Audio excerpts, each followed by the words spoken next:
Hello students of class 11, we will do the chapter Constitution from your political science syllabus. This chapter is important for you. This is the 6th chapter from your syllabus. Follow the video carefully and then read the chapter and also write down the notes provided in the PDF along with the video. So follow the video carefully. What is a constitution? A constitution can be said to be a legal document or a document we can say in which we find the system of administration and also the nature of the state. That is, how a state is governed, the basic rules and regulations of the state are written down in a document, and that document can be defined or can be called a constitution. According to E.V. Dicey, the constitution is that body of rules which directly or indirectly define and regulate the use and distribution of the power of a state. Again, Feiner is defining constitution as a system of fundamental institution. And Lord Price is saying that it is the aggregate of laws and customs under which the life of the state goes on. The scholars have defined the constitution in various ways. In very simple language, we can say that the constitution is a legal document, or we can say a document where we find the system of administration, that is how a state is going to be administered, the rights and the remedies for not following the rights, and also the ideas or the nature of the state or the philosophy on which the state is founded. We find that in present day, the constitutions are classified into two groups, written and unwritten, and rigid and flexible. Let us first concentrate on what is a written constitution. A written constitution can be defined as that constitution where the fundamental principles are codified, or we can say written down. The basic or the main principles according to which the state is governed or administered, that is written down in a document, and that is called a written constitution. The Constitution of India or USA are examples of written constitution. Now, then what is unwritten constitution? Then unwritten constitution is that constitution where the fundamental principles are not codified. Again, the scholars are of the opinion that instead of classifying constitutions into written and unwritten, it would be better if it is classified as codified and uncodified. That is, the laws are, principles are codified or the principles are not codified. Both the types of constitutions have their own merits and demerits. First, we will know about the merits of a written constitution, that is a constitution where the fundamental principles are codified. And in that case, we see that the first merit of a written constitution is stable and steady. That is, a written constitution cannot be amended. That is, it cannot be changed easily as it is written down.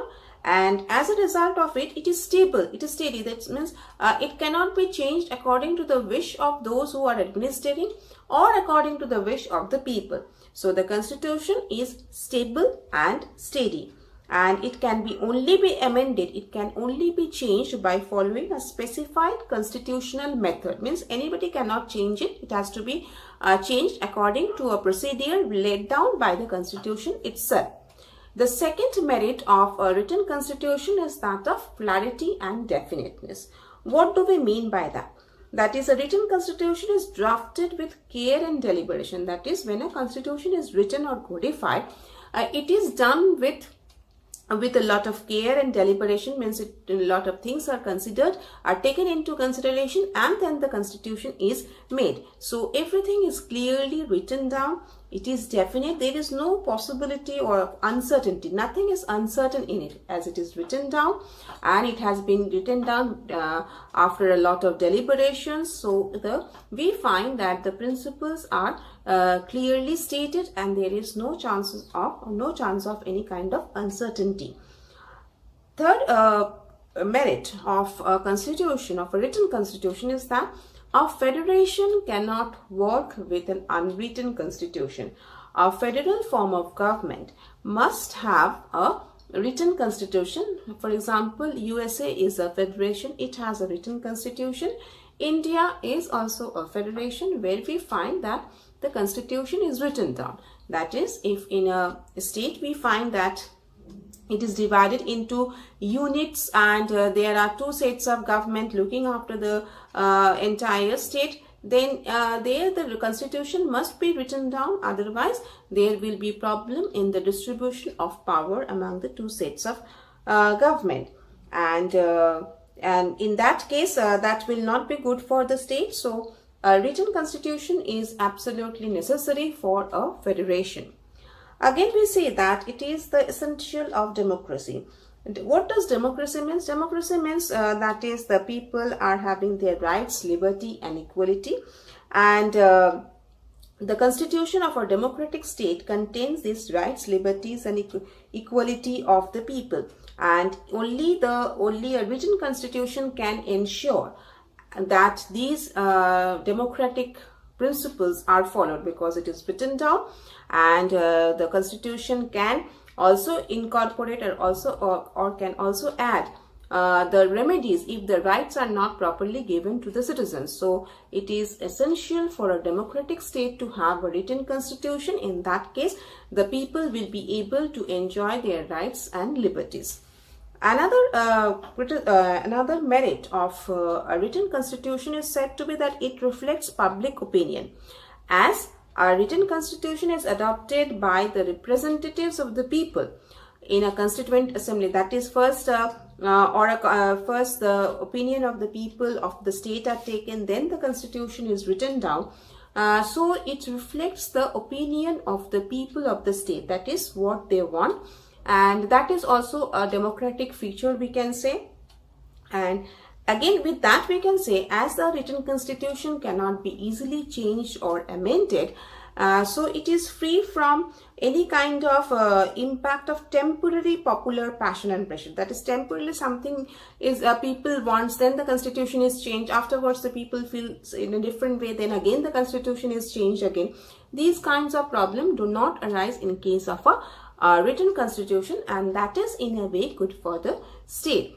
So we can say the written constitution has got many merits or advantages, and but at the same time it also has some demerits, or it also suffers from some disadvantages. Like, a written constitution is always a complicated document, that is, so many things are written down, and so everything is codified. Again, all the things that are required to, or all the things that are needed for administering the state cannot be codified. Then it becomes very complex. It is difficult to follow also for the state. Then again we see that difficult to amend, as a written constitution cannot be easily amended until amended by the legislature. It can only be amended by a procedure laid down by the constitution. So it is not always possible to amend it, even if the situation or even if it is required. So that sometimes becomes a hindrance for the state to function. Again, we see it is said that a written constitution stands against progress. Now, what does it mean? That is, whatever social changes are taking place, whatever we can find, what a healthy development is taking place in the state, in a society, that cannot be incorporated into the constitution, in a written constitution, as it is difficult to amend. It cannot be easily changed. So according to the social changes, the constitution cannot be changed. So according to some, it stands against progress. Another demerit of a written constitution is that there is no scope for extra constitutional growth. Now, what does it mean? That no constitution can have everything written down. There are certain things that are adopted from time to time. Now, if the constitution is written down, then this adopting this kinds of methods, or what we call extra constitutional growth, is not possible, but they are at times necessary for the functioning of the state. So today we have learned about the constitution. What is a constitution? It is a document that carries the system of administration in it. Constitutions are classified into written and unwritten, rigid and flexible. And we have learned about the written constitution. That is when a constitution, when the fundamental principles of administration are codified in a document, that is called a written constitution. India and USA, both of them have a written constitution. There are some merits and demerits of written constitution. In our the next video, we will take up the merits and demerits of the unwritten constitution.